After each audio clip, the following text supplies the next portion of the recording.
A paz do Senhor, capítulo 15 do livro O Vinho Novo é Melhor, Safari a Tonete. Em 1959, comprei uma grande tenda verde medindo 20 metros por 40 metros, que mostrou ser um lugar ideal para realizarmos as reuniões. Depois de termos armado a tenda em muitos lugares da cidade do Cabo e arredores, parecia que Deus estava dizendo para eu levar minha família em uma longa viagem pela África do Sul. Meu objetivo era alcançar um lugar chamado Tonete, a cerca de 2.000 quilômetros de distância, no longínquo nordeste da África do Sul. Era uma área de densas trevas espirituais, onde o povo se consultava com feiticeiro e adorava demônios. Quando casualmente sugeri a Joyce que ela e as crianças também fossem, o rosto de todos se iluminou de satisfação. Que ideia excelente! Joyce exclamou. A que distância iremos? 2.000 a 2.100 quilômetros, um lugar chamado Tonete, nas proximidades do Parque Nacional Kruger. Mas esse é o reino dos leões, não é? Ela parecia assustada. Sim, e o reino das cobras também. Eu pensaria em lugares melhores para ir acampar. Mas nenhum seria tão emocionante, querida. Provoquei-a. Os meninos começaram a tagarelar ao mesmo tempo. Leões e cobras eram algo realmente emocionante para eles. Mas Joyce não estava tão calma. Vai dar tudo certo, garantia ela. Não viajaremos através do parque, então será totalmente seguro. Está bem, ela disse resignadamente. Se Deus quer que vamos, até lá. Assim, na semana seguinte, Joyce, eu e as 6 crianças mais novas, tínhamos 8 na ocasião. Nos esprememos dentro do Chevrolet amarelo e ouro e rumamos para o norte, levando a reboque nossa tenda e nosso gerador. Foi uma viagem longa e cansativa que levou vários dias. À noite, parávamos na estrada e armávamos uma pequena barraca de acampamento. Ao clarear do dia, tínhamos de estar todos de pé para a primeira refeição, preparada ao calor de uma fogueira e prontos para uma nova etapa. Quando finalmente adentramos a aldeia nativa de Tonete, isso no quarto dia de viagem, nativos vieram correndo de todo lugar para ver a maravilha de ouro. Eles gostavam especialmente das partes cromadas, sobre as quais passavam os dedos com deleite, papagueando entre si numa linguagem que eu não compreendia. Haviam-me dito que existia uma mulher missionária trabalhando em Tonete, a senhorita Stansey, que servia sob a direção da Junta de Missões das Assembleias de Deus Britânicas. Joyce e eu estávamos ansiosos por encontrá-la e descobrir como poderíamos ajudar. Tivemos alguma dificuldade em fazer os nativos compreender o que desejávamos, mas quando mencionamos o nome Stacy 3 ou 4 vezes, muitos rostos se iluminaram e eles se movimentaram para que o seguíssemos. A senhorita Stansey era uma pequena mulher, mas cheia de energia, com grande compaixão pelas necessidades do povo de Tonete. Logo que soube que éramos, a razão por que tínhamos vindo e o fato de possuirmos uma tenda e um gerador elétrico, ela ficou muito contente. Isso é uma resposta às minhas orações, ela disse com o rosto resplandecente. A obra aqui cresce devagar, apenas um convertido de vez em quando. Precisamos de uma maneira de alcançar muitos de uma só vez. Bem, eu disse, vamos armar a tenda e ver o que acontece. Profetizo que estaremos lotados em todos os cultos. Assim eu creio, ela disse. Deus vai nos dar um reavivamento. A propósito, falei. Você pode fornecer-nos um intérprete? Sim, ela respondeu. Temos um jovem, chama-se Daniele. vou pedir-lhe para ajudar. Oramos juntos por alguns minutos, dando graças a Deus pelo nosso encontro e pelo reavivamento que ele mandaria.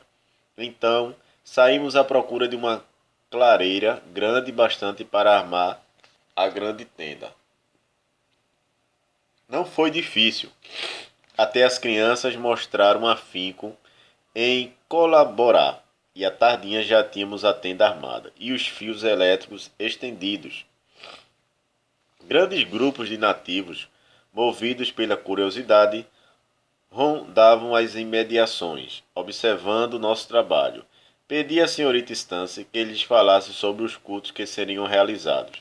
Naquela noite havia uma inundação de pessoas, dentro e fora da tenda. Muito antes do início do culto, quando coloquei o gerador em movimento e a luz brilhou, todos gritavam de alegria. Chegando o momento de pregar, Daniela estava ali ao meu lado. Assim que começamos, senti que a senhorita Stance havia feito uma escolha sábia. Cada pronunciamento que eu fazia era interpretado com grande poder e unção. Às vezes, as lágrimas lhe rolavam pela face enquanto Daniele falava. Quando fizemos o apelo, muitos dos nativos atenderam, aceitando Jesus Cristo como seu Salvador. Também oramos pelos enfermos durante aquelas reuniões. Daniele orava comigo e, o amor e a compaixão que fluíam do seu coração. Depois do culto, falei à senhora Stance. Esse rapaz chamado Daniele jamais vi alguém igual. Ele nasceu em um lar missionário ou conseguiu aquele poder de outra fonte? Não, irmão Tom. A senhorita Stance explicou. Daniele nasceu aqui mesmo na região. Seu irmão é missionário, a uma distância de 10 quilômetros daqui, mas Daniele teve um mau começo. Sim. O que a senhorita quer dizer? Ele estudou durante 5 anos para ser feiticeiro. Feiticeiro? É incrível. Como se tornou cristão? Bem, essa é uma história interessante. Daniele deveria receber o título de feiticeiro. Após toda a preparação anterior, à meia-noite de um sábado, e os instrutores lhe disseram que Satani entraria nele 24 horas depois. Quem é Satani? Interrompi. Esse é o nome nativo para Satanás. Eles lhe disseram que Satani viria como uma chama de fogo e tomaria posse dele. Daniele deveria estar fora da cabana à meia-noite e quando visse o fogo se aproximando, deveria abrir a boca para que Satani entrasse nele. Isso lhe daria poderes sobrenaturais, suponho.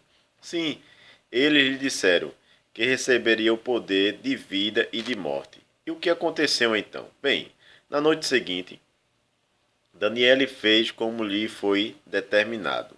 Pouco antes da meia-noite saiu e ficou de pé na escuridão, diante da cabana, esperando o fogo aparecer. Enquanto esperava, começou a sentir medo. Pensava em seu irmão missionário, que o havia advertido repetidas vezes acerca do poder de Satani. Quanto mais esperava, maior era o seu medo. Sou capaz de apostar que o irmão estava orando por ele, comentei. E estava. Ele nos contou depois. Bem, de qualquer maneira, como a meia-noite se aproximava, de repente Daniele falou consigo mesmo. Aqui vem um fogo. Isso o apavorou,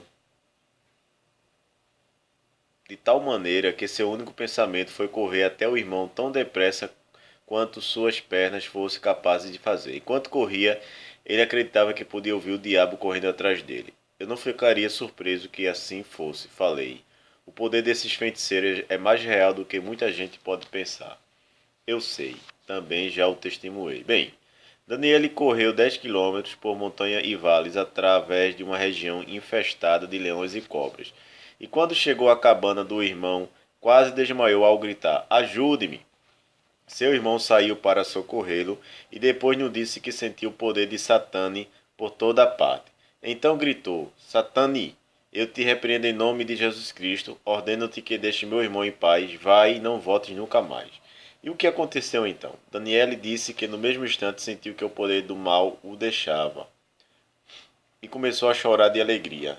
Em poucos instantes seu irmão o guiou a Cristo, e ele recebeu também o batismo do Espírito Santo. Louvado seja o Senhor Clamei batendo palmas. Não é maravilhoso? Sim, a senhorita Stance replicou. Deus foi bom para com Daniele. Ele será uma grande bênção neste reavivamento. Mais tarde, naquela noite, Joyce, eu e as crianças nos acomodamos para a noite de descanso em nossa pequena barraca. Dormimos ali todas as noites. Os meninos levaram a coisa na brincadeira, achando engraçado estarmos ali espremidos como sardinha em lata.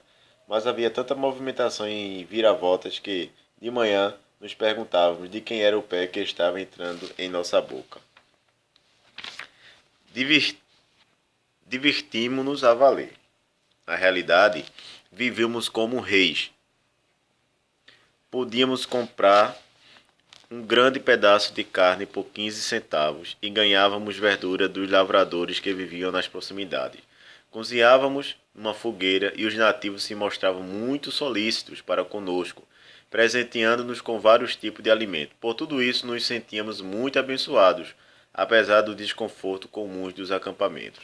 Noite após noite, as bênçãos de Deus eram derramadas durante nossos cultos. Daniela estava sempre ao meu lado quando ministrávamos ao povo, e muitas pessoas experimentavam o milagre da salvação. Um grande número de conversão resultou não apenas da pregação da palavra, mas também dos sinais e milagres que impressionaram profundamente as pessoas com o poder de Jesus. Certa noite, uma mulher veio à tenda. Ela era tão encurvada que sua testa quase tocava o chão. Ela cocheava amparada a um velho cajado nodoso, e a cada passo sua cabeça oscilava para cima levemente. Seus olhos encurvados e sua boca emurgecida, mas determinada, eram sinais da vida difícil que ela havia levado. Fosse como fosse, quando chegou a hora de orar pelos enfermos, essa pobre mulher estava na primeira fila. Daniele, falei, pergunta há quanto tempo ela está nessas condições. Houve uma breve conversa entre eles. 9 anos, ele replicou. Imediatamente, Daniel e eu pusemos nossas mãos sobre ela, em nome de Jesus, e dissemos: não deveria esta mulher, dominada durante 9 anos por Satanás, ser liberta em nome de Jesus? Falei assim, lembrando-me de Jesus em situação semelhante, disse: então esta mulher, uma filha de Abraão, a quem Satanás mantinha presa por 18 longos anos, não deveria no dia do sábado ser libertada daquilo que aprendia? Lucas 13:16. Mas então me ocorreu que o sofrimento da mulher fora causado por um espírito que a mantinha doente, como se vê de um versículo anterior no mesmo capítulo.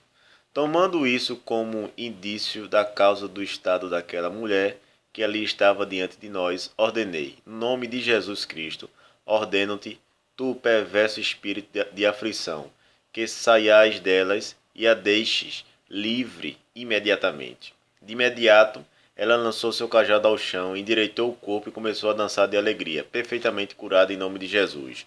Muitos dos que ali estavam choravam, e antes do final do culto, muitos nativos receberam Jesus como seu Salvador. Ó irmão Tom, a senhora Estância exclamou em prantos, o reavivamento pelo qual o rei chegou. Durante o reavivamento, o Senhor libertou muitos que estavam possuídos pelo demônio. Algumas dessas pessoas atormentadas tentaram interromper os cultos, agindo como animais e produzindo barulhos estranhos. Mas quando repreendemos estes maus espíritos em nome de Jesus, tais pessoas foram totalmente libertadas. Bem depressa, porém, chegou a hora em que eu soube que deveríamos iniciar a longa viagem de volta. Joyce estava muito cansada e as crianças começavam a sentir-se entediadas. Assim, dominados por diferentes emoções, desarmamos a tenda e nos despedimos de todos. Jamais esquecerei estes dias maravilhosos. A senhora Stance falou com lábios trêmulos. Tudo isso, na verdade, foi obra do Espírito Santo. Sim, isto é apenas o começo, respondi. Assim que a irmã conseguir mais jovens como Daniele, o trabalho aqui prosperará. Depois abracei Daniele como se fosse meu próprio filho. Entrei no carro e arranquei, enquanto milhares de nativos agitavam as mãos, dando-nos adeus.